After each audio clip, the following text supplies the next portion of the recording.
Well, good morning, everyone, and thanks so much for joining us here on Up with Krim. I'm Channing Curtis. Glad to have you here with us on this Monday morning. We are going to kick things off with meteorologist Thomas Patrick in the Weather Center talking about a chance for some thunderstorms and some rain. Thomas, feeling like spring. Yeah. That's for sure. Feeling like early spring, more specifically. And we were discussing about, has this been really unseasonably cold? And so far this month, we are on track for our coldest May on record. This was as warm as we could have gotten this past weekend. Just 66 in Spokane, still haven't hit 70 degrees yet. So any kind of rain and thunderstorm chances that are in our forecast, well, they are very much like an early spring season type of rainfall. A little bit of some very light showers just crossing into central Washington right now. That's just part of our storm system, a pretty weak one, but enough that's going to give us some unsettled and disturbed weather later on today, and that chance for some showers and storms. But right now, temperatures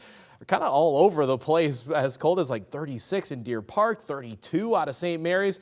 Decently mild enough in Pullman and Spokane, but you can see a few 50s on the map, including out of the Tri-Cities and Grand Coulee right now. But we should be around the mid-60s for this afternoon with some rain and thunderstorm chances coming into play after about 3 o'clock for today. So we'll show you how widely scattered that is going to be across the region and when we'll finally hit 70 degrees for the first time this year. A traffic alert to get you up to speed on. A drive along one of the most popular highways in our state is going to take a little bit longer. The North Cascades Highway is home to some of the most scenic drives in the Pacific Northwest. But thanks to a brutal winter and a never-ending spring, it's going to be under construction for the next 5 months. The state says at certain points this summer, there could be 4 or 5 projects underway between Cedar-Woolley and Winthrop at the same time. On top of that, traffic delay during wildfire season, fire crews will have priority on the roads. So if you have any trips planned in that area, you should prepare for some extra time. A water conservation ordinance is getting some pushback from some of the Spokane City Council. This evening, the council could potentially change the ordinance from punishments for watering too much to incentives for watering less. So this morning, Krim 2's Nicole Hernandez is live in Spokane to explain this potential change. So Nicole, can you tell us a little bit more about these changes? Absolutely, Channing. So Spokane City Council member Michael Cathcart is concerned about this new potential ordinance potentially going into place here. He says it will rely on neighbors turning each other in when some neighbors have nice lawns and others next door maybe don't because they're not able to water it correctly. So this new ordinance would potentially put restrictions on watering your outdoor lawns as well as your outdoor plants. It will be restrictions like only watering certain days and certain hours and not using certain water to wash, or not using water at all to wash off driveways and patios. Now, if you're caught breaking those rules, you would get a fine on your water bill. Cathcart thinks the ordinance is too complicated. He says the city does not have the resources to actually enforce it. Instead, Cathcart thinks the city should be using incentives. Human nature is, hey, if you incentivize me to do something, you're more likely to do it. If it's the government saying, well, we're going to beat you over the head to do it, I think you're more likely to revolt and to not want to go down that path. In tonight's meeting, he's going to present his changes to the ordinance. Under his proposal, the city would look at how much water each house uses throughout the summer. Then over the next 5 years, if you use less water than that initial baseline, you would get a discount on your water bill. Now, Spokane City Council will decide in their meeting tonight whether or not they change the ordinance to align with those new incentives or stick with the original ordinance. In Spokane, Nicole Hernandez, Krim 2 News. This morning, we're tracking a major update to a case that we have covered extensively. In 2016, the Spokane County Medical Examiner ruled that a Spokane Valley woman's death was accidental. Now, 6 years later, the medical examiner now says Brenda Thurman's death was a homicide. In 2016, Thurman's husband claimed he was cleaning his gun when it went off, hitting Thurman in the chest and killing her. The former Lincoln County Deputy Dwayne Thurman was charged with first-degree manslaughter. A county spokesperson says the change was made because scientific testing determined the gun was working properly. That new information was enough to change her manner of death. A private investigator working with Brenda's family says the evidence also led him to believe her death was not accidental. It's good that the new medical examiner took a new look at this case, and maybe there'll be some justice for one maybe 2 families in this matter. According to the Washington Department of Corrections, Dwayne Thurman was released from prison on April 12th for work release. The Spokane County prosecutor says he cannot face further charges in Brenda's death because of double jeopardy. However, Brenda's family did settle with Thurman in a wrongful death lawsuit in December of 2017. To the latest COVID-19 headlines, here's 3 things to know. Number 1, new this morning, Pfizer says its COVID-19 vaccine does protect kids under 5 years old. The company plans to give the data to the U.S. regulators this week. Meanwhile, booster doses of COVID-19 Pfizer vaccine are now available for children ages 5 to 11.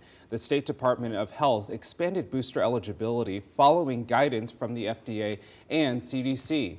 Eligible kids can receive the booster 5 months after their initial vaccine series. Number 2, kids remain among the least vaccinated. The State Department of Health says of children ages 5 to 11, just 36% received 1 dose of the vaccine. Compare that to 97% of adults 65 and up and 81% of the total population 5 and up. Number 3, Governor Jay Inslee lifted the state's COVID vaccine mandate for some workers. The change affects outdoor contractors and volunteers, including landscapers, wildland firefighters, and construction workers. It does not include contractors working in healthcare. The mandate also remains in place for all other workers and volunteers. Well, time is up for candidates vying for office in the midterm elections to file paperwork here in Washington state. So we want to highlight 3 key races. First up, Democratic U.S. Senator Patty Murray is running to keep her seat against at least 17 challengers. There is 1 state executive race for Secretary of State, as Steve Hobbs was appointed by Governor Inslee after Ken Wyman left for a job in the Biden administration. Hobbs will have 7 challengers to keep his seat. And in Washington's 5th Congressional District, 3 candidates are set to challenge current Representative Kathy McMorris Rodgers for her seat. 2 Democrats, Natasha Hill and Anne Marie Danimus, and 1 Republican, Sean Clinch, are running against the 17-year incumbent. Now, the primary is on August 2nd, so keep an eye out for your mail-in ballot in July. Voters will decide the top 2 candidates to move on to the general election in November.